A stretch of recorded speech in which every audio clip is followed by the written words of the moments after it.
Welcome to Fluent Phonics. Today we will focus on mastering the pronunciation of the word preliminaries. Preliminaries. Preliminaries. Preliminaries.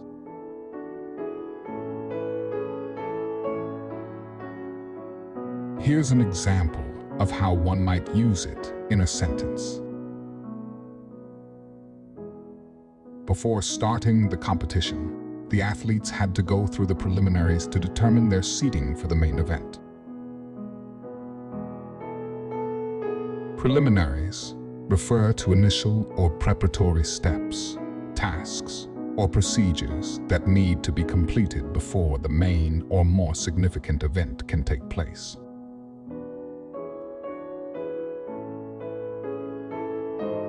Thank you for your time. If you enjoyed this, please like and subscribe for further content.